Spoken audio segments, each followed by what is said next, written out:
And welcome to another episode of the Get Off My Lawn podcast. My name is John Anderson. Today is, what is today? April 12th, 2023. I'm trying to remember to date stamp these so that everybody knows as you're watching or listening later on when these actually went live. So that is the date for today's show. I will be your host as always. Since this is my channel and my show, I get to do the host duties. And I'll do my best to not stumble through this too much. My beautiful bride is over in her producer's chair, so she's out there holding it down in the comments. If you are out there watching us live right now, we want those comments. So we want to know that you're out there. We want to know what you have to say. Any questions, we can field those as long as they pertain to the conversation at hand, or any rabbit holes that the host chooses to steer us down through. But we want to know you're there, and if you're new to the show, we want to know where you're watching from or listening from. You can do that in the comments on the whatever platform you are listening from. But otherwise, if you need to get a hold of us, you can just send us an email to sandhillsmediaempire@gmail.com. Trust me, we're not conceited. I might have made that up. All right. Other announcements, real quick. We want you to go check out the Self-Defense Radio Network. We're very proud to have been included in that list of really great shows. Most of them in just regular podcast form. So you can go over there and find all those great shows. And as Cheryl Todd of Gun Freedom Radio likes to say, you can just binge listen to your heart's content, darling. So go check that out at sdrn.us or selfdefense.net, I believe is the other website that will take you there. Tonight's show is brought to you by Sandhills Defense, the firearms instruction company that we started here a little over a year ago. So if you're in Northeast Nebraska and you want to take some classes, we've got all kinds of offerings. Go check them out on the website, sandhillsdefense.com. If you want to reach out directly, you can call or text 402-851-0726. Go follow us and like us on Facebook. And there is even a group of Sandhills Defense students and people that are interested in them. So you can go join that Facebook group as well. So go check that out. Very proud to have a company now that I can sponsor my own show with and not have to ask others to do so. And last but certainly not least, the views and opinions expressed on this podcast belong to the individual expressing them and do not reflect the views of any of the other guests or the hosts necessarily, or any sponsors. We are not offering any legal advice, no medical advice, which is very important with this ultra serious topic that we have for you tonight. So I'm glad you are all here. I'm glad that you are all with us tonight. So let's bring in our panel of experts. And we may have one or two more popping in as we go along. But we have got Travis P11 and Pat in a bunker with us tonight. So if you're not new to the show, these are some familiar faces, familiar voices. But how you guys doing? Unmuting, checking in, doing good. Feels good to be kind of a resident zombie apocalypse expert. You know, I've been prepping for this. Everything I needed to learn about the zombie apocalypse, I learned in Walking Dead season 1. So okay, doing good, man. Yep, that's good to know. Ready to rock and roll. Yep. We'll have to bring that stuff up. Absolutely. That's the only season that I watched, and I don't Same remember here. if I even caught. I don't remember if I even caught all of that. So, all right, who do we have out there? Over on the Rumble side, we've got Jeff checking in from St. Ed, Nebraska. He says, "Hey, Travis and Pat, Come on, brother, and good evening, everyone." And then over on comments, let's see, on the fellow Nebraska taxpayer, yeah, on the Facebook side, we've got Michael joining us after a couple weeks from missing the show, so he's back in here again.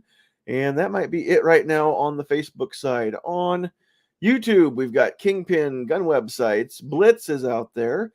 Patriot in the Dark, who is only here to stare at Sandhills Sweetheart, and I don't blame him. She's beautiful. Let's see. Travis is out there and in here. Of course, Sandhills Sweetheart's in the chat because you know how this works. If you've been here before, she does the typing and I do the talking. I can't talk while I type, and I can't type while I talk. Woods is out there, and that might be it. Keith Umstead is out there as well. Jamie Brown, I see you. All right, so keep on getting those comments in there, and we're not going to call everybody out. We'll get into stuff here, but make sure that again you are dropping those comments. It helps the overlords at Google and the YouTubes lets them know that you actually are participating. Same thing with Facebook.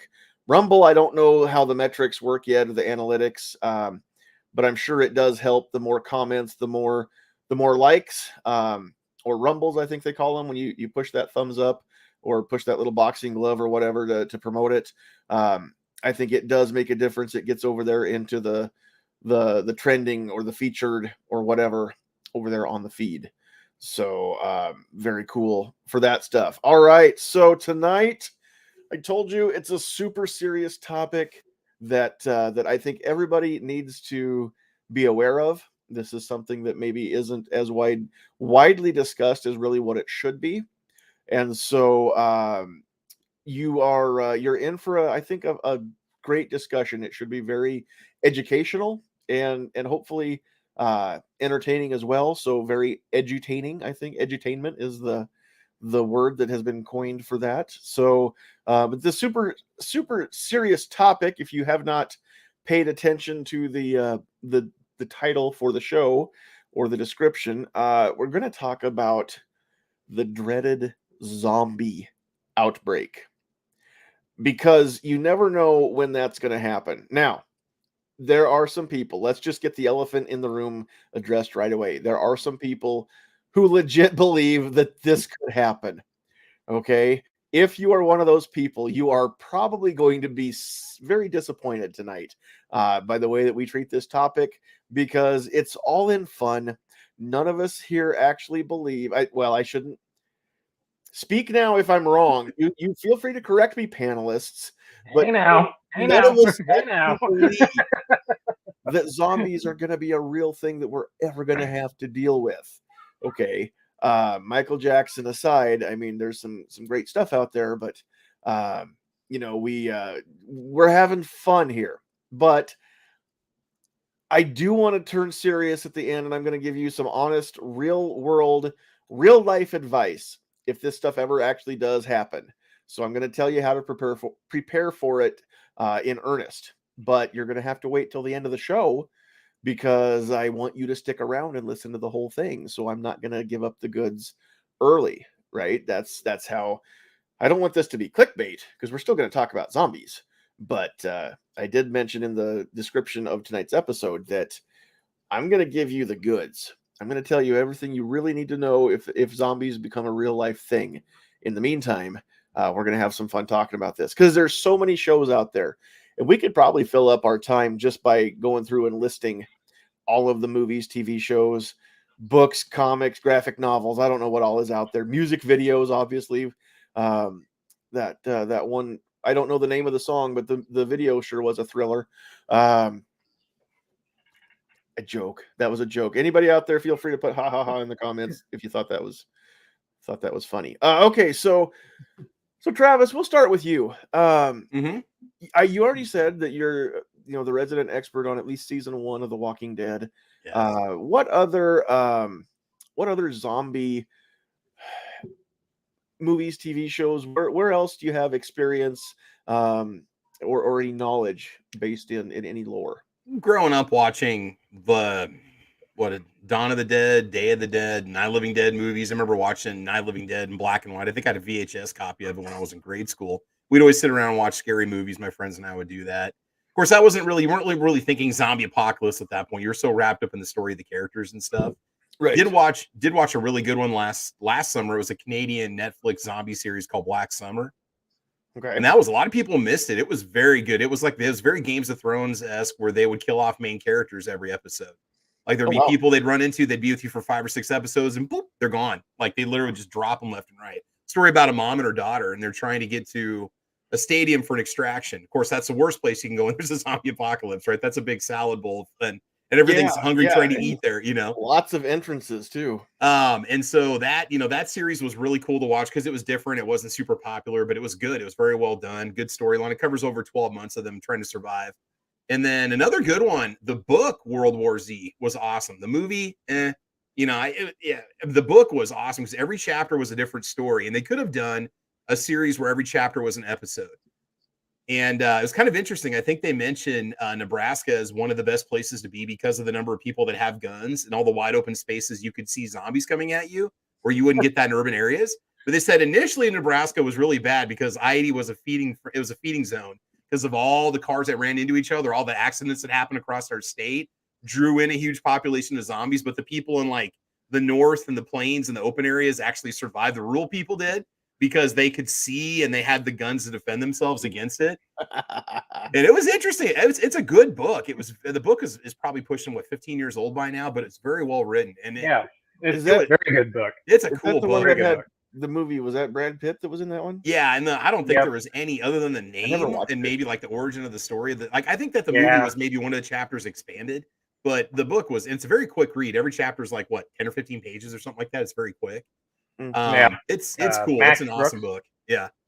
It's funny that they mention how flat Nebraska is, because there's really not that many parts of Nebraska that are flat. But if you've ever been up to South Dakota, it's pretty much open area. I mean, you can stay on top of a grain elevator and see for 100 miles. If you've been on I-90 from pretty much from Sioux Falls to Wall, you've seen some flat country out there. A little bit when you get down to the Missouri River hills, and then you're back to flat again. So yeah, it's funny that everybody thinks Nebraska's flat till you actually see some flat country. Let's see, out there we've got a few people that are already talking about their tactics.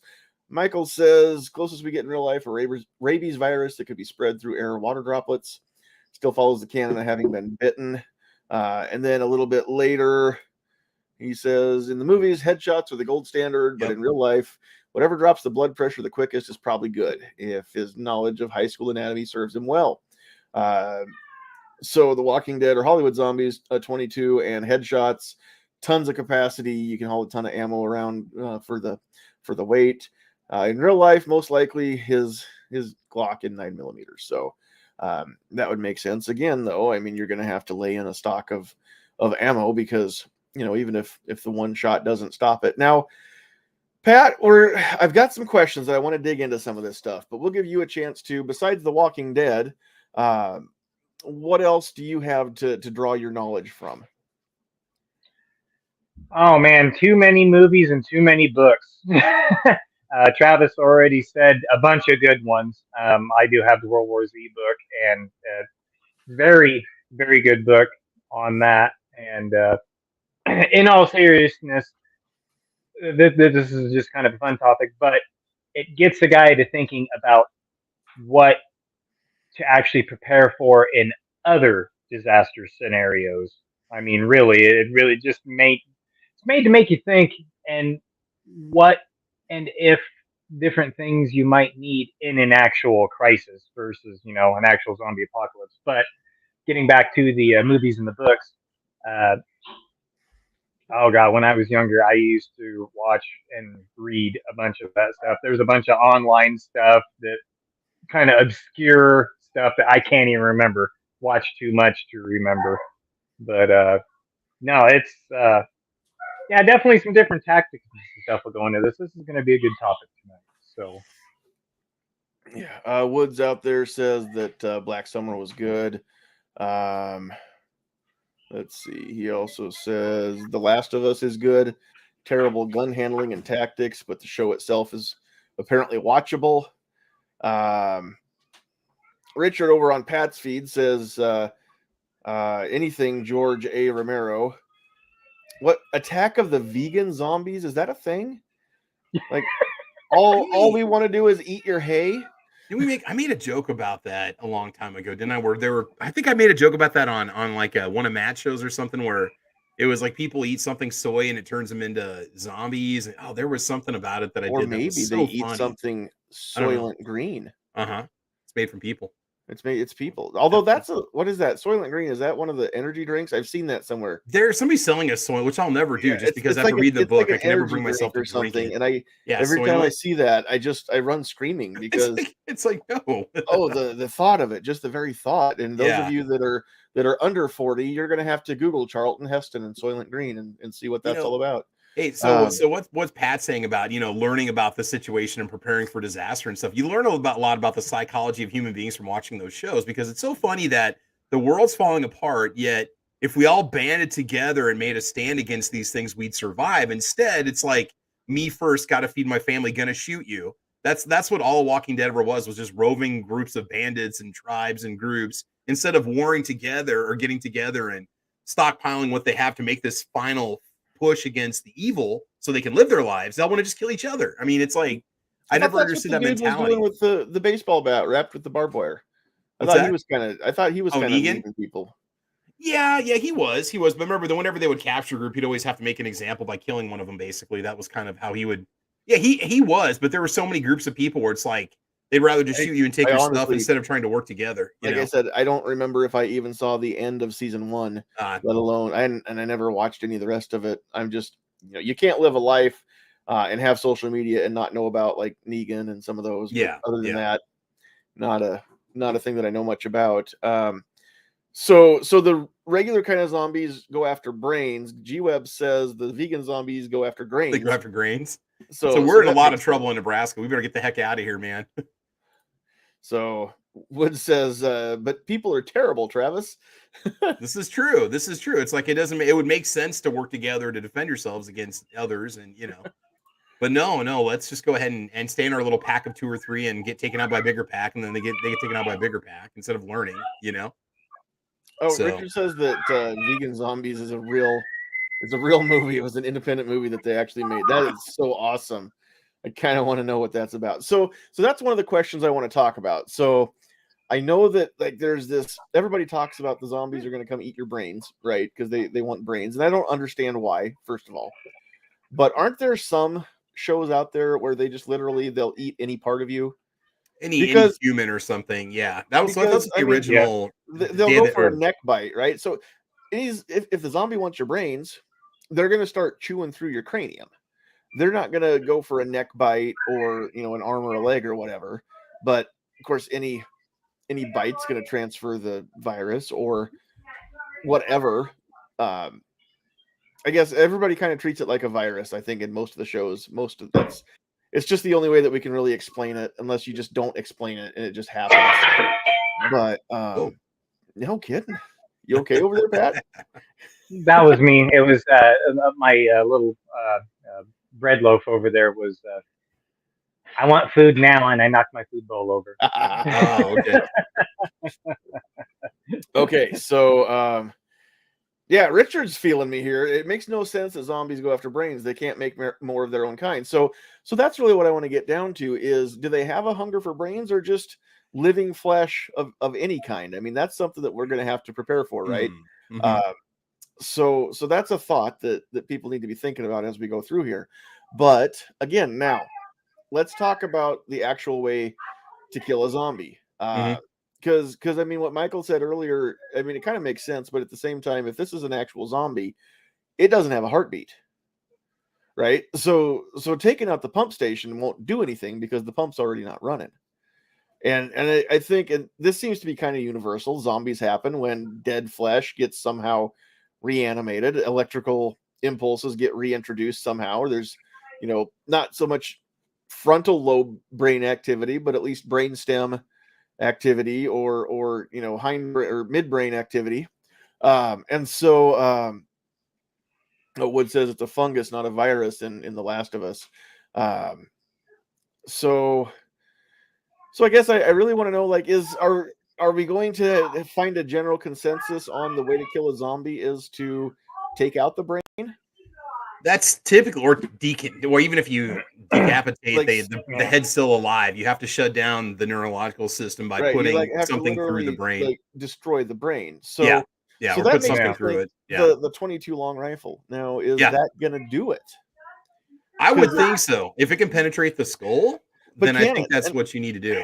Yeah. I don't know how, because I mean, the flesh is rotting, but do the bones get brittle?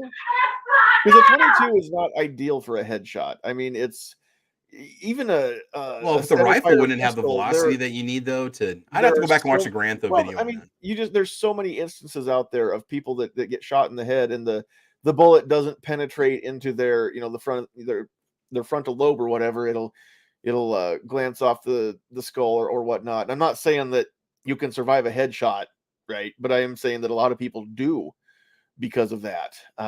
So it's not. I don't think it's a consistent way to do if you don't have a high-powered rifle of some sort. Or Well, okay, but like or in The Walking shotgun at Dead, they close use a range. knife. You know, they use a knife in the head, and that does it, or some kind of a spear, you know, through Right. the head, and it doesn't necessarily like cut something in half, but that seems to be all it takes is some sort of disruption in the brain, and that basically ends it. Now, who knows what our situation? That's why I Yeah. was thinking the same thing. I was like, okay, I had Ruger 1022 and like 4 Well, 800 round bricks, and you that's- basically got, you know. Blitz asks, "You really think the bone density would be good in a zombie, though?" I don't know. Well, look at I don't know, skeletons that because are what thousands of happens years with old. with You know, a look at decomposing corpse? I mean, those bones take a while to lose their density, right? I mean, the skin and muscle is going to go first, and then nice. Speedy loader. oh, I thought you were grabbing like an antler or something. I don't know what I was looking at there. I was like, Yeah, what no, is that's a it? 22 No. speed loader Ah, okay. Yep, Okay. 22 speed loader for the old Henry sitting back there with some for really a hot there you tubular go. mag rounds. 22. Yep. Those are Most cool. real- I need to get one. I can't put it on screen, but Jeff over on the Rumble side says his 44 will do the job. Yes, I believe it will. There's plenty of energy there to to penetrate the skull and scramble the brain up. But I think that's kind of what we need to figure out is, you know, what is the general consensus? What's the minimum caliber for scrambling zombie brains, you know? Well, if 22 LR is going to work, that's it, because you can carry so much of it with so little. A brick of it would give you 800 rounds. It would weigh, you know, about as much as like 200 rounds of okay, 1023, right? And that's cool, but what if Mhm. I need, you know, what's that Henry hold? 15? No, BX25s and a 1022. Yeah. Just Yeah. a bunch of Henry, them, man. That Henry Henry's holds got 15. 15 in the tube, but let's say that you got to put 10 of them in each zombie. So number one, you've got to work that lever and fire 10 rounds. Now you can do that quickly, and from a medium distance, you know, you can do that fairly accurately. But then that's 10 rounds per zombie, and you've got 1.5 zombie in your gun. You know, so I mean, how efficient is that 22 going to be if you have to put that many rounds into the brain Right. just to scramble it? Exactly. And that's something a person, and I don't know how exactly I would do it, but that is something that needs further testing as far as on bone density, what kind of round you would need to actually penetrate the skull, especially in the T zone. If you're doing a full frontal on shot now from the back, it's a little bit easier because you can just aim right at the brainstem, right at the back, but you know, But you most of have the to be a horde good shot. coming right towards you. Yep. You've got to miss that occipital bone, because that's the thickest part of that's one of the Yep. thickest bones in the whole body. And you're running semi buckhorn sights. Good luck hitting anything. Okay. Let's just say that right now. Much less something the size of a cantaloupe, No 100 buckhorns. yards. All right. No buckhorns on that one. No. Okay. Okay. Well, No. I'm gone. But if the 22 would work, that would be the way to go. A nice makes me Ruger wonder about 10 some stuff, stuff, right? If it would. Yeah, if it would. Yeah, for sure. Where did it But- go? I missed. Krabby Turtle is over there on Pat's feed, says 223. He's not talking about he's just talking to. Okay, so let's talk about this, John. What would be everybody's primary rifle of choice then? Let's just say let's say we're all gonna have a 1022. We're all gonna have a 1022 because we need that to dispatch zombies. What about the bigger, larger threat, which is the human being that's alive, the sentient beings? What's going to be the rifle of choice from that kind of a situation? Well, I don't know though, because I'm not convinced. I'm not signing off on the 1022. I'm not convinced that it's. No, I'm saying for human beings though, if you had to defend yourself against. I am not convinced that 1022 is any good for zombies. Okay, well then let's just throw it out the window. What would be your primary rifle then? I honestly, I'm not convinced that 22 is going to be good enough in a zombie outbreak, because those things don't typically walk around in ones or twos. You know, you've got a horde of them, and I'm going to need something with fast reloads that I can do a one shot. You know, I might miss a couple times, but I only need one hit to disable the brain, right? But it's got to have enough power to completely scramble the brain, because I don't want to poke a little 22 caliber hole through the brain, right? I want there to be a permanent wound cavity there that messes up the brain beyond function on a zombie. And so that's what we're looking for here is, you know, what should people have? I mean, yeah, that 44 is going to do it, Michael's out there being all scientific. There has to be an equation of range at which you're confident in a headshot. Outside of that line, is it not better to run or speed walk away? Mm-hmm. Yes, unless you're with Ving Rhames. Get on one of Pat's 3-wheelers and just drive off. Yeah, if you're with Ving Rhames, you're going to have to run fast because those zombies could move. But if he's and not that around, also depends on the type of zombies, because in World War Z they were like high power turbocharged, and even in like Black Summer they were fast running or walking. They weren't just like dragging themselves along, like the old. And I have a theory on that. I honestly have a theory on that, and I've actually thought that through. I think there's going to be a sliding scale of zombies depending on temperature, depending on how long they've been dead, on how fast they're going to be, because pump station shut down. That's your hydraulic fluid. Everything's going to start stiffening up. Everything's going to start rotting away. Eventually, that zombie, especially in a higher temperature environment, is going to start deteriorating and slowing down a lot faster than, let's say, up in the Dakotas during the spring. And depending on what time of year you get into the wintertime, guess what? If over the half of the population or a small part of the population could survive the zombie horde, and let's say the upper 2/3 of the United States goes through winter, they're going to freeze up and zombie apocalypse. Well, they had mentioned that in World War Z they freeze and then they unthaw in the springtime, but they were slow moving because they were still thawing out. So that was the best time to take them out, was the wintertime or the spring, basically. So yeah, right. So Woods wants to know why we assume only humans are zombies. What about zombie bears? Yeah. What about zombie squirrels? What about the zombie Dobermans from Resident Evil? Zombie prairie dogs? They're really gonna be mad. And not even getting into the genetic mutations that happened in Resident Evil, just the actual, the reanimated corpses. But the Dobermans were there too.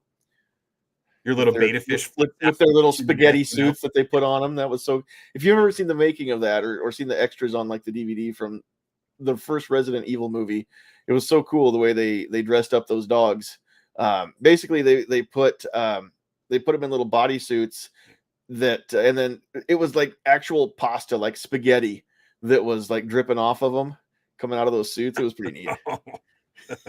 So the dogs loved it. No dogs were hurt in the filming of that movie, that's for sure. Defense Dad says brains. We need brains. Yeah, he wants to know, what about zombie cocaine bear? That's cocaine bear is something we should probably have a discussion about at some point too. Is a 44 Magnum going to be enough cocaine bear medicine? But you're going to need a 500 something. That's or not another tonight, right? Yeah. We don't have time for cocaine bear tonight. Plus, I haven't gotten a chance to watch it yet, so I don't know. Is it out yet? J-Dam. I don't know. That's one that we all need to go see. I think that's gonna be the summer movie to go see right there. So that one looks so terribly good. It looks awesome. It looks great. We Americans, we need a nice injection of just stupidity. That's what we need. 4/14 is when it comes out, baby. Looks like it's gonna be streaming. Is it gonna be streaming? Is it? Is it coming out like on HBO Max or something? Streaming only on Peacock, 4/14. So there you go. Oh, yeah. It's not a theatrical release. Well, I might have to get Peacock.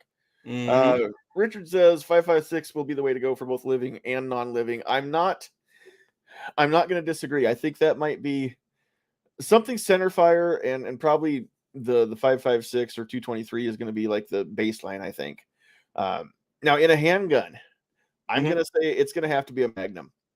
It's going to have to be like the 357 Magnum or the 40 caliber Magnum that Travis loves so much. Your high point's going to come in handy because when you run out of ammo, you can start clubbing zombies and just crush their brains. I was going to say go with a Glock 19 because you got to think parts down the road. If you're going to survive this thing and you wear your gun out or you're going to break it or lose it or something, you're going to need another one. And what other gun are you going to find more of than probably some sort of a Glock just based off of sheer sales? And you should also follow Clint Smith's school of logic. Whenever he buys a new gun, he buys 3 of it.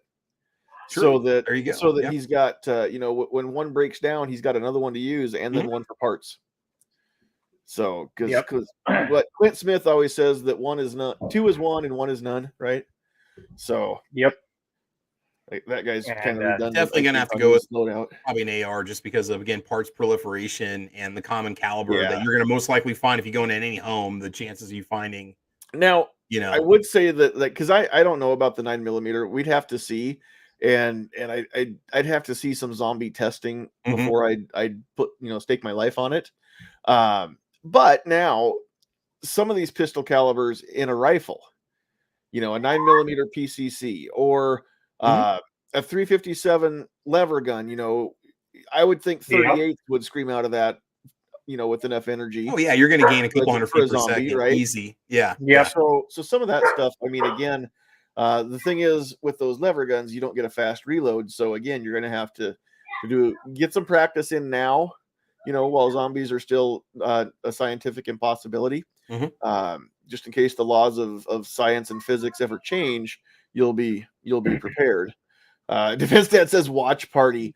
I'm not opposed to that. I'm not opposed to doing an online watch party with Cocaine Bear. We may have to look into That would be epic. That would be fun. some weekend that I don't have anything else going on. That would be badass. He also says that Clint Smith has more money than he does. Yeah, makes sense too. Yeah. Yeah, but that's kind of like what you were talking about, John. That's kind of going back to the old cowboy adage, having one round for your rifle and That's your not a bad handgun. idea So though. that's not a bad idea. I mean, it's not, because just like what Travis alluded to. What was it? Out of the 9mm carbine, depending on the grain, you can pick up 200 feet per second on a carbine over the pistol. Which So yeah, ends up being like an know, extra 90 pounds of energy too Well, on the back end. and then So I yeah, mean, what the veterans always say really comes back into play there. Your pistol is there so that you can fight your way to your rifle, right? Because if there is a crowd of zombies, you're going to want your rifle, right? But your pistol, at the very least, is an option to get you out of a tight spot to get back to your rifle. Although, again, I'm going to recommend this. I don't care what rifle you have, sling it. If you haven't got a Mhm. sling for it, get a sling on it, because that's the holster for the rifle. When you need your yeah. hands, you don't have to put it down. So make sure you get a sling for your rifle or shotgun if that's what you end up using. Blitz says the 12 gauge would be a great backup gun. Auto or pump, he says, would be great. Now, Defense Dad has a great question out there that I think we need to discuss this one. What if Mhm. these zombies are really just caffeine deprived teachers? Has anyone Yeah. tried giving them a nice cup of espresso? Yeah, I can speak from personal experience that the caffeine does definitely tame the monster within from most of your school teachers. I think that's probably yeah. He's definitely onto something here, and I will happily accept a free cup of espresso anytime somebody wants to buy me one. So that's not a Richard problem. wants to warm know, bodies. what do Mhm. you mean zombies are an impossibility? Have you seen my ex-wife? No, but I've got two of them myself, and we're talking zombies, Richard. We're not talking about demons from hell. We're talking about zombies now. It's a whole different discussion. I'm gonna get some backlash. I'm assuming neither one of my ex-wives ever watches my stuff, but there are people that know people that know people that know them. So Defense Dad says he's having some caffeine in his rum and coke right Oh, now. So geez. good for you, Defense Dad. He's sitting there counting his shells if he's got to stock up more for the incoming zombie apocalypse. Woods, also an educator, says that you're speaking facts, Travis. I'm telling you, I Richard decided. says give those teachers a pillow and a blanket. Yeah. And some donuts. Maybe they're just hangry. I'm never going to turn down a free donut. I don't need no pillow and a blanket. What are you talking about, Willis? Be Oh, brought man. back to so somebody said warm bodies. Now we need to address that movie. They just Mhm. want some love. Because, It brings them right because back. love may be the cure. If you've seen Yeah. Warm Bodies, it's got Nicholas Holt, who you might recognize from the newer X-Men movies, with the younger, the First Class era movies. He's the young Hank. What's Hank's last name? Beast. Anyway, Yeah. now I can't think of his last name, but he plays Beast, the young guy that's Nicholas Holt, and then it's got I don't remember her name, but she's been in several good movies too. She's the human that gets, like, he saves her from the other zombies eating her, and then he kind of sticks her in the abandoned jet that he kind of lives in, and eventually she figures out that he's not going to hurt her, and he's going to take care of her, and he starts to develop feelings, and then his heart starts to pump again, and then he becomes unzombie, and then that starts to spread across the world with more love than the zombies. Just all you need they is love reanimate. starts playing, So by the this virus, Beatles. maybe, if Yeah. it's not too late, Yeah. you may be able to overcome it, and then because it's like it regenerated him and everything back to, he wasn't still walking around with like, half of his flesh gone or something, but he wasn't very far gone to begin with. I'll put it this way. I do not want to be the first person to try to test that out. You don't want to love on a zombie? I'm not going to go up and give a zombie a hug and then have it bite me straight through the neck. No. Because Hollywood. Yep, exactly. It's a wonderful message, but I don't think it's been tested. I don't think it's been lab tested yet. So yeah. No. Yeah, knives. No. Tonight's show has been brought to you by the Cranberries. Zombie, zombie. I should just record you doing that. Let's make that my theme. Dude, heck yeah, I hit that high F, and I can do that falsetto for you. That song was just on the radio the other day, so it's on all the time. So was the XM's. Who remade it? Was that? Oh, I don't even. It's been redone. Five Finger Death Punch. I think so. No, that was Bad Wolves. Bad Wolves. That's right, Bad Wolves. Bad Wolves. Yep. They were actually. I heard somewhere from somebody who's a fan of the Cranberries that they were supposed to record that with her, and like the date for recording was days after she passed away. Yeah. So I mean, she 2 days right before they were scheduled to go into the studio with her and collaborate. But then they went ahead and recorded it without her. It was a tribute. So Richard says unfortunately that zombie is Ava Adams. He's not hugging it. All right. All right. So what else do we need to know about the zombies? So we've figured out that probably something center fire. Even a pistol caliber carbine is probably going to get you the energy. So the other thing that you're going to need though is, I mean, you're either going to need a place to lay low. Pat's got a bunker, so he's covered, right? You're either going to have a place to hold up, or you're going to have to know somebody who's got one that you can either get in their good graces and be invited in, or you can siege the place and take it by force. Now, keep in mind that any place that you can take it by force in a siege may not be the most defensible place to begin with. So you may want to think ahead there and make a plan. Again, get your own bunker. Don't go to Pat's, because I'm pretty sure that once that door shuts, it don't open again. So only if you know the secret password. Blitz says if I wear the DJ stuff, I could fit right in with Michael Jackson zombies, but I might need to learn the dance. It's bold of you to assume that I have not already learned the dance. Oh, there you go. It's just I haven't, but it was still a bold assumption at the time. Woods is hitting the logging roads. You'll never find him. Falling trees behind him. Washington has a bad gun law, but a load of forests. So yeah, I mean, once the zombies break out, I don't think the laws really apply anymore. Again, I'm just going to go up on top of a grain elevator, so that's it. I'm fine. So. I've never really thought about that one, and it seems that's a heck of a defensive position, dude. Or a grain dryer, Well, sure, but they don't explore this concept much in any of the shows, because just go on the roof of your house. Just get a ladder. No, sit up there. Not that. No, not your stronghold. I'm talking about the government. Because usually when you see a zombie show, it's already happened, right? Society's already collapsed. There is no government, but I'd like to see like something explored where, the process of the government failing, trying to legislate or not even necessarily legislate, but just, it be the executive branch, and just try to be like the city administrator, just administrate the zombie outbreaks, or, be the governor or something like that. Like what would you do? If your infrastructure fails, no electricity, how do you communicate? If your batteries only last so long under walkie-talkies, it's just going to be and it's going to be a societal collapse within 3 days.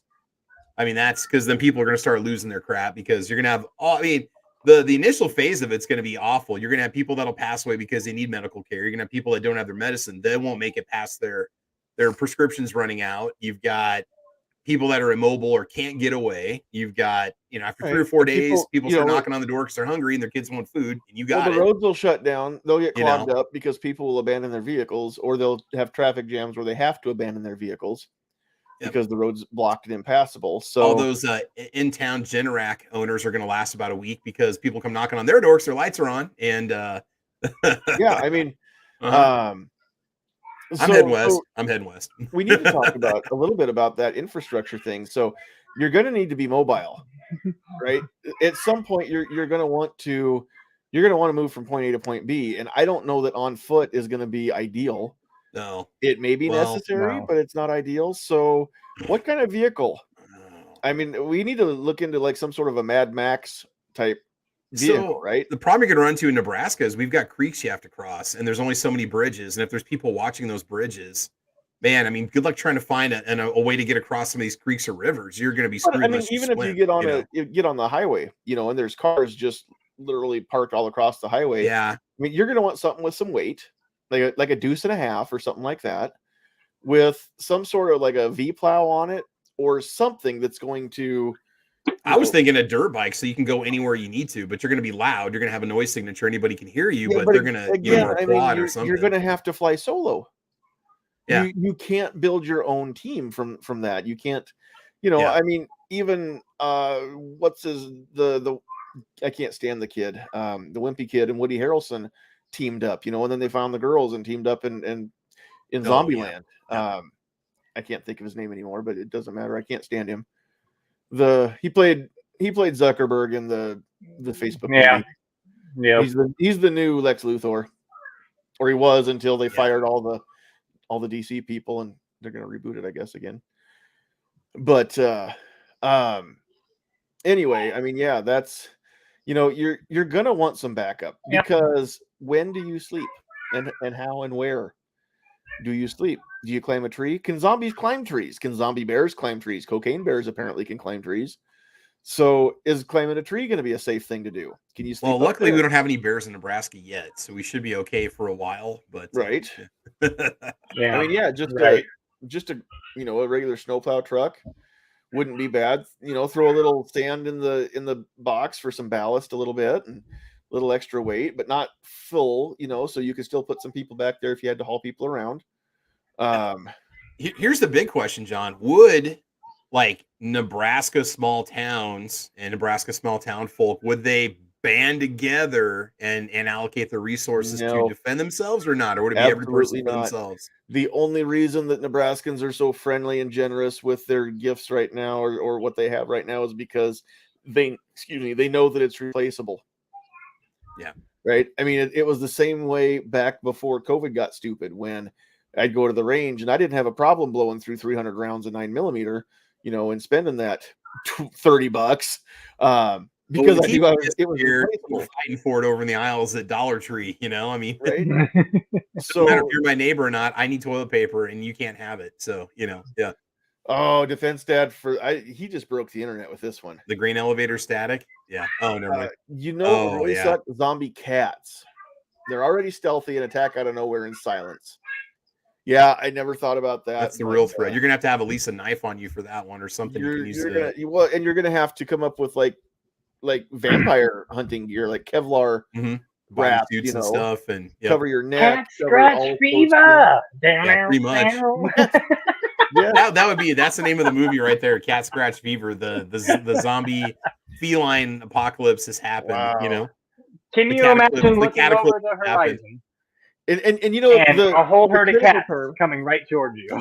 Zombie cat. The clinical term for that, if you die from cat scratch fever, what happened to Pat? Oh, he went double live gonzo.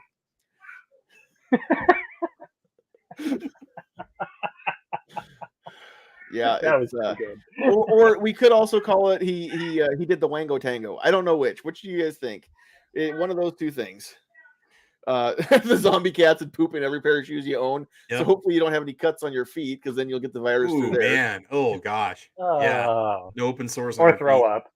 Yeah, exactly. Yeah. I like to do that too. Yep. So. Now the vehicles. Go ahead. Everyone has what they have or what they're willing to take. Yeah, I mean that's the thing is I don't know that people are going to band together too much. Now you're going to have the people who are already You might have families and maybe already friends, have each other's backs, right? But I mean, you're going to have a serious buddy check going on where it's just like anything else. You'll find out who your friends are, Yep. right?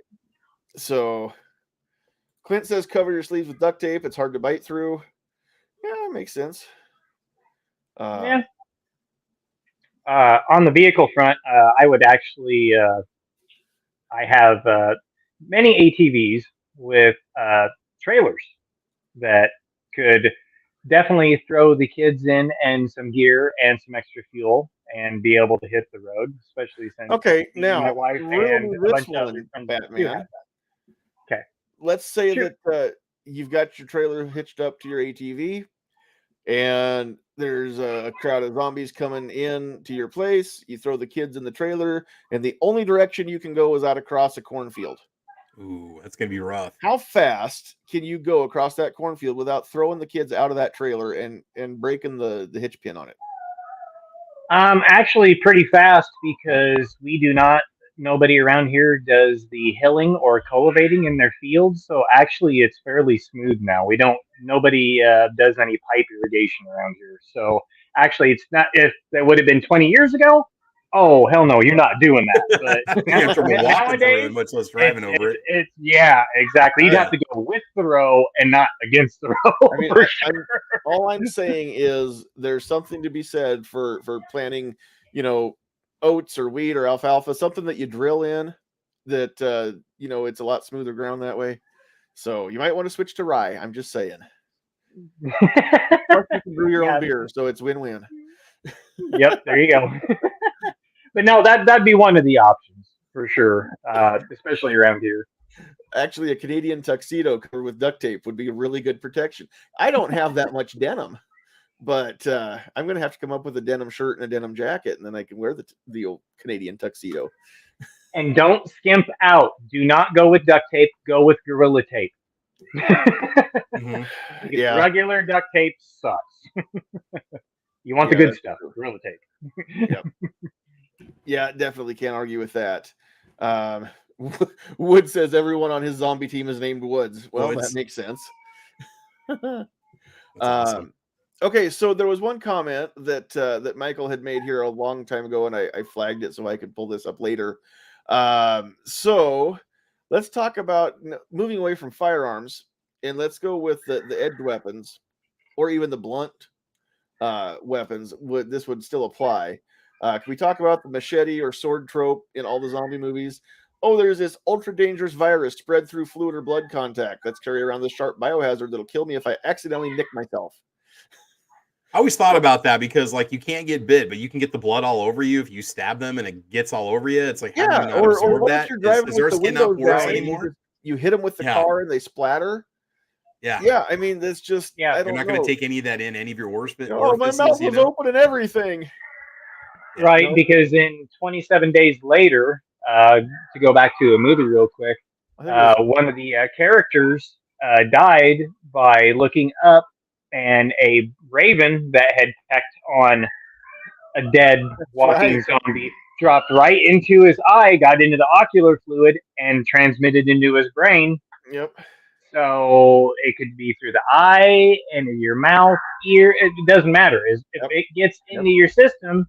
Yep, that was 28 days later. Pretty much going to need a hazmat suit then, huh? Yeah. Then they had another walking one around like Darth Vader later that I never watched that one, but yeah. Richard says blunt, nothing sharp or pointed that could get stuck in the skull. Yeah, but you're still going to make a mess. If you bludgeon a zombie, it's still going to get zombie brain matter or whatever fluids all over your club, whatever maglite, whatever you got for a blunt object. So, I mean, you're still walking around with basically a poison dart, right? I mean, even if it's not sharp, you've got this poisonous club now. So, yeah, the spear is a good one. It's look at Woods' comment. The cold steel bush spear. Not on a shovel handle. Yeah, I need to get on Woods' Christmas list. Is what. So what they use, I think in what was it called?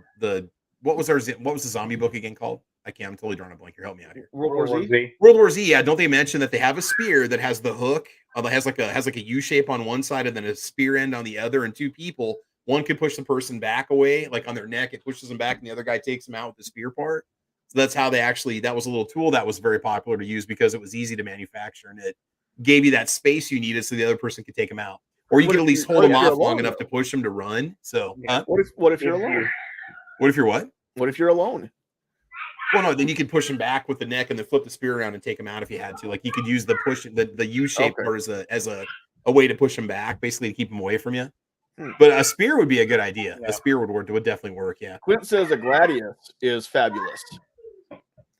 So let's watch out for that mess. Watch out for the fluid transfers. The gladius might be. Maybe it's a zombie survival guide that I read. That might have been it too. I think I have a copy of that. Is the Roman gladius going to be like too close quarters? I mean, if I'm down to a sword, I want something with some length on it. You know, I want to be able to reach out and touch someone and stay out of the splatter area.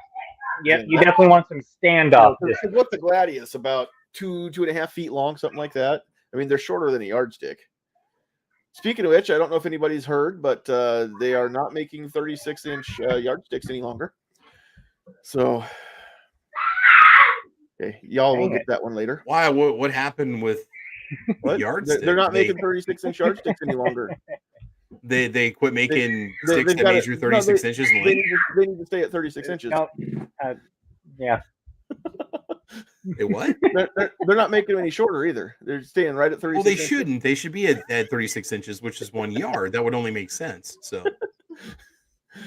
Oh, yeah. If anybody else got messed with as much as Travis did there, I no apologies. I'm just tired, man. I've been up since 5:30 this morning. So me thinking logically just doesn't happen. Gun comment, which I did not put up you here. and me both. I both want to know and I don't want to know why you know this, Defense Dad. If you use black powder instead of ether in a potato gun, it'll go through a garage wall. So wouldn't it blow up the tube if it had black powder in it? Wouldn't it rupture the PVC? You think that thing would just go up on you? Not if it's not made of PVC. Are most of potato guns made out of PVC pipe? Well, yeah, because they're cheap. But I mean, you could find something else. You know, you could find some old irrigation tube. Yeah, like Aquanet. Right, aerosol Aquanet works fantastic. You know, it's some old galvanized sewer line would work. You know, that'd be pretty strong, I would think. So, there's things that you can do. He knows because college and alcohol, which isn't that kind of the same thing. But Richard wants to know the most plausible zombie movie you've seen. Now, I have not seen a lot of the zombie movies just because I don't know, just because I don't really have a reason for it, which is why I wanted to have a couple people as panelists that, you know, have seen more of the shows than I have.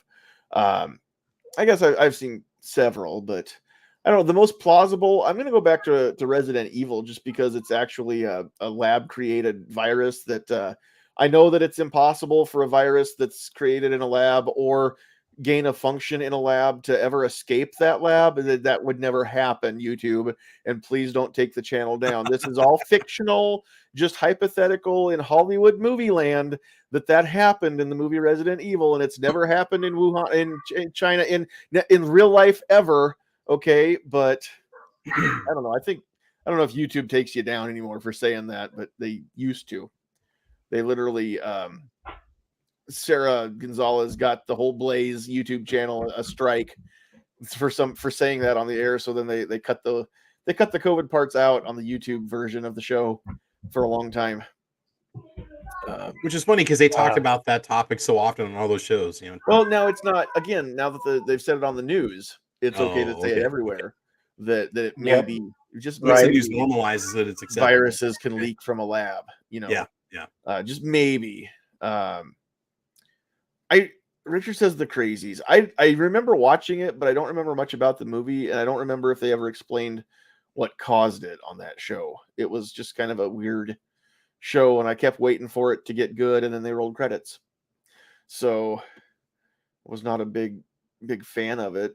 Knives says use Ebola, which could work. In The Last of Us, it was a fungus, not a virus.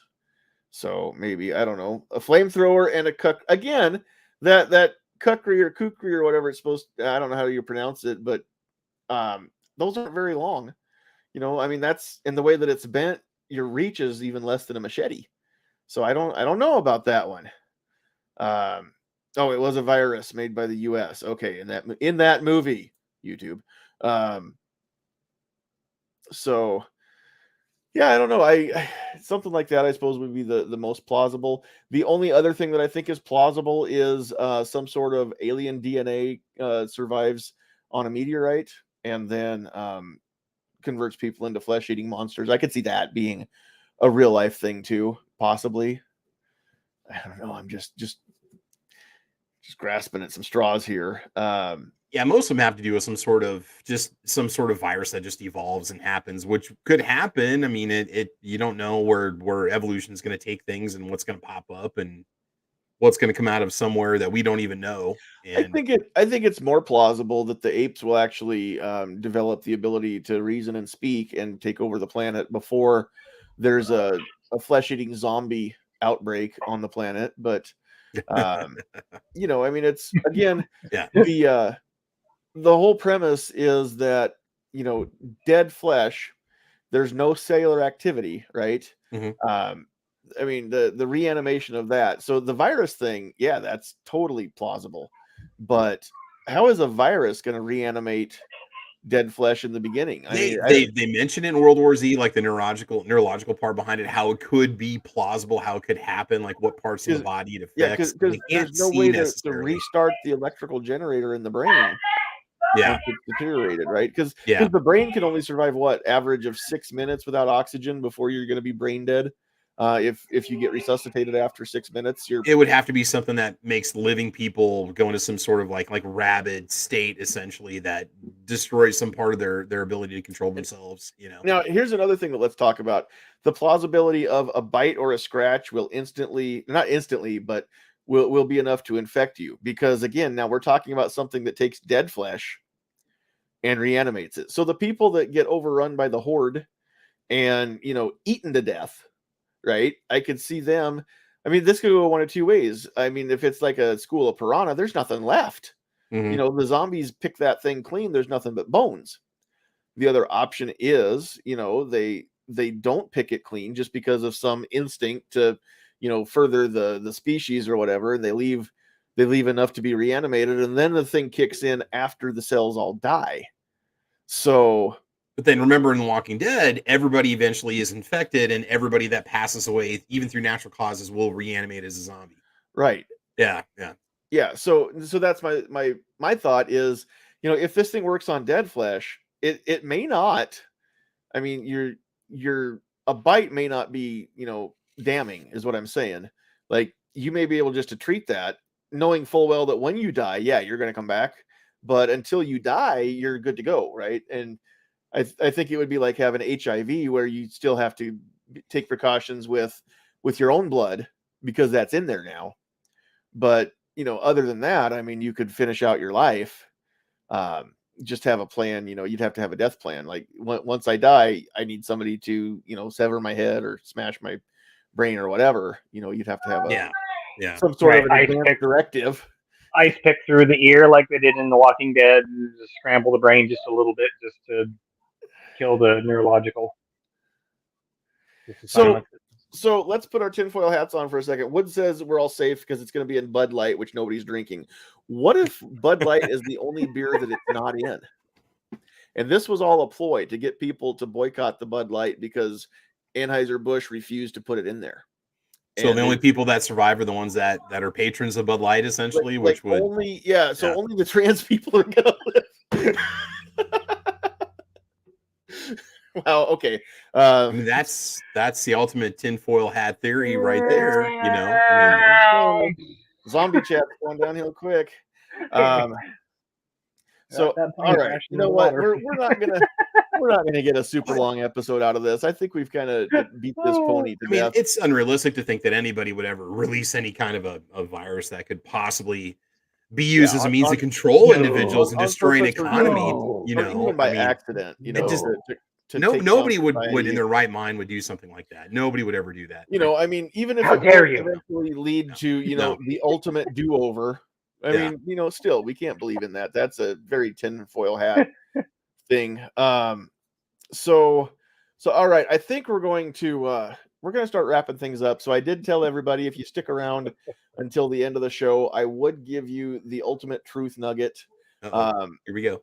So here it comes, guys, because I was thinking about this the other day, and that's how I decided on the topic for the show, because we're driving down the road, and what do? I bounce my stupid ideas off of Sandhill's sweetheart, who is very gracious and just sits there and listens and nods and doesn't tell me that I'm an idiot. So I appreciate that. That's one of the many Always the virtues of a good wife right there, man. Why I married her, right? Yep. So Totally the thought agree. that I had is, all right, so eventually these things, once you become a zombie, okay, corpse gets reanimated, whatever, we'll figure the science out on that later, but they don't stop rotting. And at some point that flesh is going to completely deteriorate, right? The brain cells are going to deteriorate, the muscle cells are going to deteriorate, and there's not going to be anything left. It's still going to decompose. And I don't know how long it takes a body to decompose, average, but I mean, even without scavengers, I mean, a dead deer alongside the road, it goes pretty quick just from normal microbes and things like that, right? So and the flies are going to be chewing on these zombies. I mean, that's kind of been a thing always in every show. So even if the crows and the coyotes and the vultures stay away, there's a finite amount of time that these things are going to be viable, right? So and again, now in the tropics, the warmer climates where it never gets cold, those bodies are going to decompose fastest, right? I mean, the jungle is pretty good about reclaiming its own very quickly. So the zombies won't last there super long. The worst case scenario is that the eventually this thing makes its way up to the up and down, north and south, all the way to as far as the poles. Now the people in Antarctica may be the only ones who can ultimately survive the outbreak, but they can't survive there forever. And typically they don't keep an airplane on the continent of Antarctica full time, right? I mean, they fly supplies in and out, they fly scientists in and out. Nobody permanently lives there. But I mean, this, as soon as the plane comes in, then it's gotta go again. I mean, it's gonna ice over before too long, right? So they've got to keep the thing warm and keep it moving. So those people that are stranded there, eventually they just freeze to death. So but I mean, they stay pretty safe unless we get zombie penguins. Otherwise we will be okay here. But the rest of the continents, it's going to make its way. It's going to work through the world.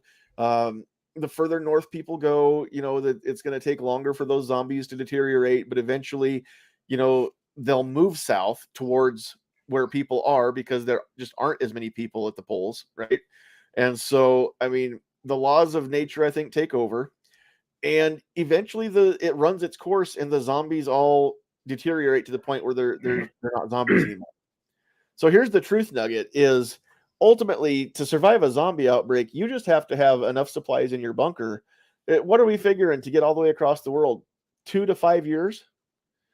I mean, honestly, if you've got 5 years worth of supplies, if you've got like some way to water purification system that you can reclaim water somehow or whatever, and you've got food and good ventilation, that's zombie proof, you're going to be okay. I mean, it seems like at the end of 5 years, it would be safe to venture back out, because at that rate, there may still be a few running around, but not near as many, right? So I would save the ammo. I would just hunker down. What is I would shelter in place, I think is the correct term.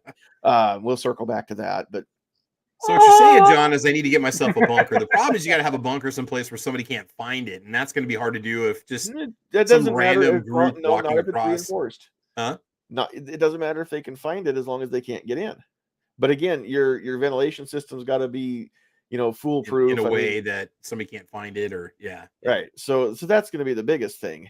You're going to want, again, some sort of a generator. You're going to want fuel tanks to run the generator for 5 years. You're going to want a security system that you can see the closed circuit cameras. Check. Dude, I wouldn't admit to that. I'm just saying. I know which 3 counties to start looking. We'll just do it by grid. We'll find you. Well, no, see, I have a certain amount of people that I would let in, and Okay. the 2 people on this panel would be let in because I know they bring something to the table. Oh, that's absolutely. Thousands and thousands of rounds of 5.56, Pat. And I'll clean your guns for free. So, just saying. Somebody's got to maintain that inventory. Somebody's got to maintain it. I'll stock up on some extra hoppies and ballast. All right, John, what you got? All right, John, what you got? Well, I'm going to bring hoppies and ballast and CLP for Travis. Okay. I'm going to bring my wife, and she makes every situation better, just by being around. Entertainment for your wife, Pat. So right, yeah, the ladies can hang priceless out right there, bro. and they'll have female conversation. They can complain about us to each other and stuff. So farming skills, harvesting of critter skills, right? But we're hunkered. Yeah, I mean the harvesting of the critters needs to happen now, right? And put them in, get stuff in the freezer now. You need 5 years worth of freeze dried or cans, jars, bottles, or freeze dried. Yeah, I got 4. Yeah, how many head of cows do you have? Because I mean, canned beef is amazing, and it'll go it'll keep a long time. Yes, it will. So, I've had it up to 8 years, and still good. It's just as good as the day it went in the jar. Speaking of which, if anybody has honest to goodness real canned beef, reach out to me because I will buy some from you. I really want some. Look at Sergeant Joe Smith's comment. That's a good one. Look at that one. Which one? The bunker? Yeah, there you go. The bunker safe will never be found. It's hidden behind a sign that says Joe's Mower Shop and a bunch of lawnmowers and job applications. Oh, that's awesome. Krabby says, I can find it. He must want a job. Or he knows Joe, one of the two. So, yep.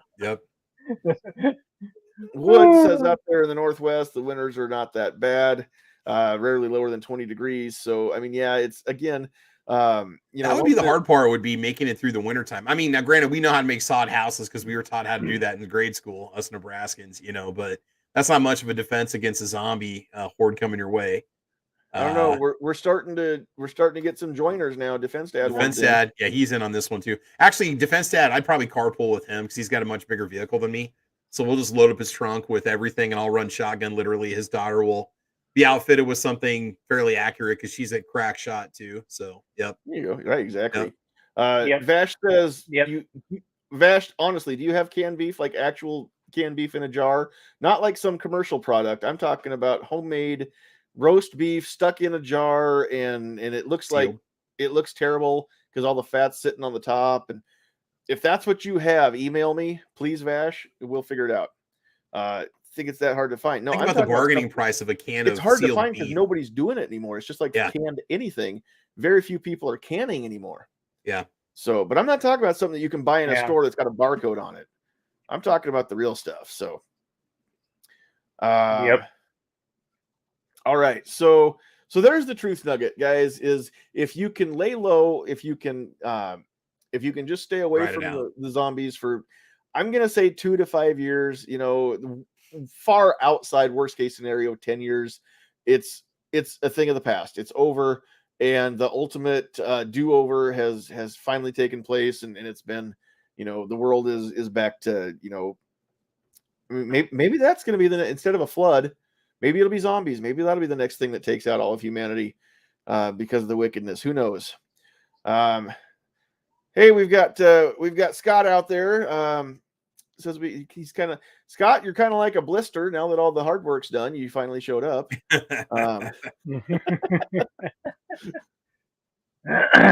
So, what tiniest in ramen? I'm not sure. What's tiniest? Is that a typo? What are you talking about? Ramen will definitely last 5 years. That's true. You're just gonna have to have some good water and if you get ramen, get the good stuff with the pancakes in it. So you got to get that, man. The breakfast ramen. I'm telling you, watch that, and I tell you what, I am equal parts intrigued, fascinated, and leery. It's weird, John. It's like it's the pasta for breakfast part I can't quite get used to. It's the flavor's fine. We know the flavor. Sausage, egg, and cheese, and pancake syrup. We know that, but pasta for breakfast is just the weirdest. Just texture. I don't know what it is because you don't usually do breakfast pasta, you know? Twinkies So- and ramen. Yes. If you stock up on Twinkies, Oh, then yeah. Woody Harrelson is going to show up, though. So, which isn't all bad. I mean, I think he'd be a pretty entertaining dude to hang out with. Oh, absolutely. Plus, he knows how to survive the Hunger Games and the zombie outbreak. So, I mean, he knows a thing or two, Mhm. and he can tend bar. Let's not forget, he was a So, there you go. bartender for a lot of Yep. years.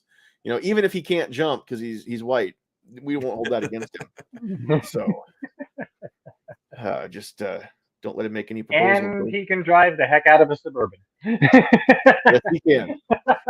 Yes, he can. Pretty All decent right, wheelman. so we're gonna wrap this up and call it a night. And we will. Oh, he buys it. No. I'm talking about real. If anybody actually cans on the top of your stove, let me know because I'll work something out with you. All right, spam cans of ammo. That's good. I like that. All right, so let's give everybody a chance here to wrap up and do any shameless plugs you want to plug, or even shameful ones. I don't care. Then we'll do the list and we'll get everybody out of here tonight. So, Pat, we'll let you start off with anything you want to say that you didn't get a chance to say. I just have one little rebuttal to your 2 to 5 year. Yeah. I think probably in one season, it will probably be over in one actual spring, summer, fall, and everything, because man, that is a lot for zombies to go through, especially if But you have you gotta, if you have a hard winter and you have really high heat. Now, in but the I more think you gotta moderate take temps, into account logistics. right? True, It's going to take a but while to get through Central Africa. It's going to take a while to get through the Australian outback, Siberia. I mean, some of these places right, are just hard to reach, so it'll take a while first. right, And but that's where the especially survivors with are going to end up living, coming from. right, but with transit, I would guess probably in that outbreak, it would probably the transit, especially over ocean, your airliners and stuff like that, would probably be shut down pretty dang quick, and all that infrastructure would be gone. So that would probably stop anything from being transmitted from side to side if they could get it shut down quick enough. If it came from one continent. Now, if it was a worldwide deal where it just outbroke like that all over all the continents, then everybody's screwed. So it all depends. There's a lot of different scenarios. We could argue this to here to next Sunday, but anyway, I think through one season, maybe just something off the top of my head, maybe it would be over after one season. I'm saying Maybe. it would just be safe to figure 2 to 5 years. So Defense Dad says you could farm with them. You could actually just hook them up to the front of the combine when you're out of fuel and let them pull it. So I do still have some old horse-drawn stuff that I could definitely do some harvesting, and I get some actual good work out of them, just you like stack some hay with it. Shaun of the Dead. Yep, Shaun of the Dead. Put them to work. There you go. Thanks for having me on. Yeah, everybody can see my stuff over at YouTube at Pat in a Bunker, and this was definitely fun. Just something to get our minds off of everything else that's happening in the world, and just have some fun. Just be able to play around a little bit. So thanks for having me on tonight, John. Thanks for coming and hanging out. And Joe Smith, to answer your question over there, it's my show. Pat's restreaming it over on his channel, so that's why you're watching on Pat. But it's still the Get Off My Lawn podcast. All right, Travis. Final thoughts for you and shameless plugs. And I know that you better at least talk about Thunder on the Prairie again a little bit. Yeah, I will. I'll try not to take up too much time, but so great episode, fun chat tonight. Kind of really getting into everything from the human psychology to which sidearm would you take to what caliber would you carry. Always fun to play around with these topics, And again, from a self kind of preparation standpoint, it kind of gets you in a frame of thinking, okay, if something bad happens and it's just me versus the world, am I prepared for that? Am I ready for it? Always a good discussion. As for me, shameless plugs, check out my channel, Travis P11. Just posted a new video today. Had a good time out at the range last weekend and got that posted. Otherwise, with Thunder on the Prairie, I've got a video of it on my channel. If you just type in Thunder on the Prairie 2023, it should take you to my YouTube channel. We did it as a live stream, and then I re-downloaded it and reloaded it as a regular video. So it gets kind of pushed through different channels. And basically, it's going to be a little gathering of YouTubers or Pro 2A folks in Nebraska, first weekend in June, over at Nebraska Shooters in Firth, Nebraska. If you go to nebraskashooters.com, you can look it up on the calendar and register for it if you want to. It's $25 each day. Day one's going to be a shooting competition for the first half of the day, and then the second half of the day is open range time. Bring and shoot whatever you want. And then day two is going to be time for YouTubers, gun tubers to have time to film on the range safely, to have an opportunity to film and have a lot of fun. We're going to have drawings. We've got a lot of sponsors on board. I mentioned them several times. Going to have a good meal Friday night and or Saturday. And yeah, it should be a fun time. So hopefully you get a lot of people signed up for it. I think we are running out of time here because I got to talk to Defense Stat about this, but I think that VersaCarry was going to supply holsters again to those that sign up by a certain date. And so we're going to have to know, and we're not trying to rush people into signing up, but you sign up by a certain date, then we'll be able to communicate with you and then find out what holster you want from VersaCarry. And so hopefully that's still going to happen. I could be wrong about that, but I believe so. That's what we did last year. And it worked out well for people that got one. And otherwise, lots of good stuff to give away. It's going to be fun. Meat Ammo's on board, supplying ammunition for us for the event.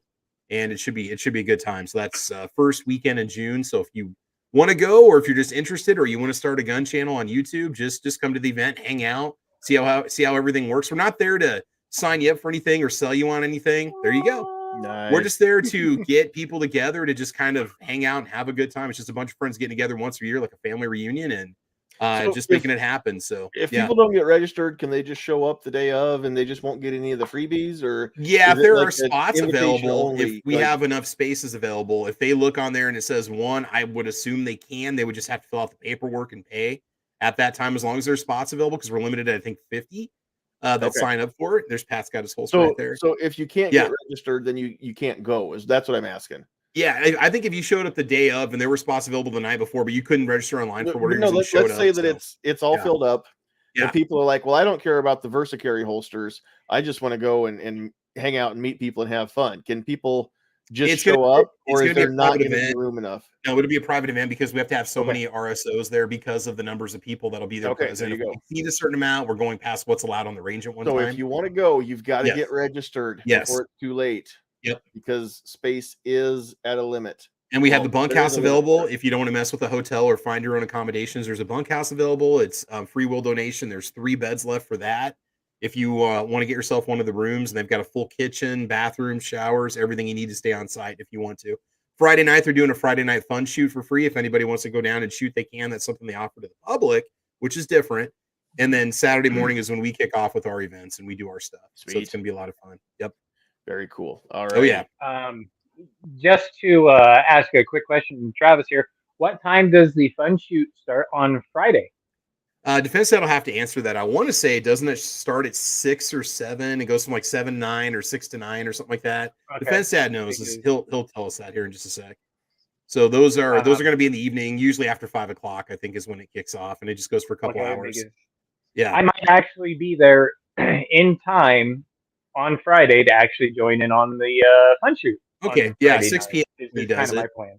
Yeah. Okay. Yep. All right. Yeah, I might actually be there in time to join in with. And look at Woods next to have it after June 15th. Come on, the last week of school, help a teacher. Hey, I'm doing it like 5 days after I get out of school myself. Woods, they don't get to pick the date. Okay, Justin at Nebraska Shooters says this weekend is open. And if it wasn't for Thunder on the Prairie, he'd book some national instructor to come in. Or he says, we talked to Masad Ayub. He said it's cool. He'd come a week later. You guys can do your thing. So hey, yeah, I mean, let Masad know that's cool with us. What's happening is because of Thunder on the Prairie, Justin carved out a weekend where he's not making money off of getting Ed Monk or Norm Hood or anybody like that, Chuck Haggard to come in and teach classes. So we're Travis and Defense Stat are very much dependent on Nebraska Shooters' schedule. They can't just pick their weekend because Justin's got these people lined up, a year or more in advance. If we did change it, we'd have to change it a year in advance. But we just try to do the first week in June before people start traveling for vacation and stuff. He's just jealous. He wishes he could come. You know what? I tell you what we'll do. Woods, you make the trip to Nebraska, and we'll figure out just a chance for a bunch of us to get together and hang out anyway. There you go, man. We've got enough notice ahead of time to do it. So that's right. Make a casserole and everything. Firth is just up the road from where he is. So Scott, There you we go. expect you to be there. Go get registered and go hang out, or at the very least, go meet Pat on Friday night. All right. I don't really have a whole lot of closing thoughts here. You guys have heard my thoughts already. So let's do the list. Again, out there on the Facebook side, we had Scott, we had Michael, we had somebody that I don't remember the name. I've never seen that person on the show before. Let me scroll up here and try to find Jack Neat. I don't know if you're new to the show or not, but I think you're new to commenting because I don't remember seeing your name come through before. So that was over on the Facebook side. On the Rumble side, we had Jeff. And thank goodness for Jeff, because otherwise there'd have been no comments coming through. So thanks, Jeff. That's awesome. All right, over on the YouTube side, again, if you don't get your name read off, it's because you weren't commenting. So Omaha, I know you're out there and you don't comment. We've established that, but the rest of you don't have an excuse, or if you do have an excuse, I won't accept it. Kingpin was out there, G-Webs, Blitz, Patriot in the Dark Woods, Jamie Brown, Keith Umstead, Mr. Knives, Krabby Turtle, Scott79, Defense Dad, Clint Taurus. I have to say it slow so I don't get a strike. Vash Matrix, and again, there were several of you over there on Pat's feed that Sandhill Sweetheart didn't get to see your names because I haven't gotten her spun up as an admin of the StreamYard software yet. As soon as she logs in as an admin, then she can see all these other comments coming through here too that I can see, and she can be in control of putting the stuff up on the screen, or she could be in control of making somebody solo when you're talking, because I never think to do that because I'm in the conversation, so I don't get to just sit back and run the software. So maybe eventually I'll get her convinced to take on a few extra responsibilities here on the software. But in the meantime, that's how it is for now. So she didn't get to see all you fellas over there on Pat's feed, but thank you, all of you over there, for being there as well. So I do want to mention, if you are looking for your Nebraska concealed handgun permit class, we do have several of those scheduled throughout the summer into the fall here in Norfolk, Nebraska. So if you're within driving distance, go to sandhillsdefense.com and sign up for those. Let's put that back up on the screen for you so you've got it there. We've got one coming up the 6th of May. June is not going to work. And then we've got the first weekends in July, August, and October as well. So class on Saturday, shoot on Sunday. And I know that we are pushing hard for permitless carry. I myself am pushing just as hard as anybody to not require that permit and not require this class. However, if you don't take the class, you're not going to know the things you need to know to stay out of legal trouble if you do decide to carry, if we get this law passed. So we will still offer that in the side benefit. You get the reciprocity of the non-permitless carry states that still honor our permit, and you also get to use that permit as your handgun purchase certificate. So, and it's good for 5 years instead of 3. So there's some benefits to doing it. The biggest thing is you get not the training as far as the firearms end of it, the training as far as the knowledge end of it that you need. But if LB 77 passes, I will also offer a different kind of class that cuts out all the stuff that's I don't think necessary that the state requires me to teach in the CHP class, and I do, but a lot of that is kind of review. So we'll cut that down and make it just the essentials, and make it just like a constitutional carry class is what I'll call it. So you still get the state laws, you still get all that stuff, the use of force, and that stuff, but then we'll skip over the, here's what a safe looks like. Here's, you should clean the gun. This is a cartridge. There's a bullet in a case and all that. We can cut all that out and get people home a lot sooner. And there won't be live fire qualification for it. It'll just be the knowledge stuff in the classroom, and that's it, one and done. So I'll be building those classes out. I think I might anyway, just as a refresher for people that have their CHP. So it might not be a bad idea. But again, the instructors who are scared of this, they're one-trick ponies apparently. And if you take the one trick away, then they don't have anything else.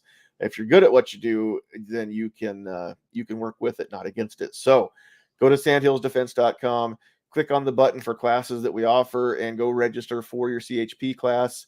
We also have our women's handgun and self-defense fundamentals classes scheduled. The first go around, the class 1 of the 3 is already filled, but we're starting another go around in July. And that's open yet. People can sign up there. If they are women that want to learn in a class full of just other women, and I'll be the only non-woman there, because a lot of ladies don't want to go to a class where there's guys if they're learning, if they're beginners, because they don't want, they feel self-conscious where they don't have that happen when they're in a class full of women. So we recognize that, and we offer stuff for that too. So I don't have a concealed potato gun class, but there's no reason to not at least look into it. So we'll see what we can do, Defense Dad. Other than that, I think it's time to end this broadcast. So we're all zombied out. You know what you need to do if it actually does happen is just hunker down. Pat thinks for 1 season. I'm going to say it's going to take a couple years at least, maybe up to 5 years to get all the way through the planet. Now that doesn't mean that you can't venture out. After the first several months, that's going to be the hottest time, right? Like any other epidemic, it's going to peter out and slow down, just like other epidemics or pandemics may or may not have kind of petered out and slowed down across the planet that we've ever seen. Not that I will mention anything, but in the meantime, you know what? It's a fun topic to just think about. What if? Take our mind off of all the real craziness. Honestly, some of the crap that's happening right now is even more crazy than the thought of a zombie outbreak, which is weird to say that, but everybody's nodding along, and I'm sure you guys are at home too. So thanks everybody for being here. M. Gabriel is hopped in. You're late again. Just another blister shows up when the work's over. So you'll have to back up and catch it, because there's some good stuff in this episode, if I say so myself. Yep. So on behalf of Pat and Travis and Sandhills Sweetheart and all of our menagerie of aminals here in our house, and Ammo Dog and all of the Bunker family, not Archie's, Pat's, Pat Bunker. Nice, right? Nice. all of Pat Bunker's family, the lesser known Bunker brother. Thank you for joining us. God bless you. We love you. Catch us next week. I don't think it'll be next week, but pretty soon we're gonna have to do this again, but with vampires. Because I do know a little bit about those, so Nice. we're gonna dig in. We're gonna skip werewolves because honestly, it's just a big hairy dog. That won't take long. Yeah, but Yankee Marshall's already covered that. Yeah, silver bullets. It's fine. One and done. One and done. Yeah. Right. So that one's already over with. But we'll talk vampires probably not next week. I don't know what we're going to talk about next week, but don't miss it. We go live Wednesdays at 8 p.m. Central Time, which is of course the only time zone that matters. Anybody who says otherwise apparently lives in a different one. So that's it. We're gonna go. Have a great night. We love you guys. God bless you. But get off.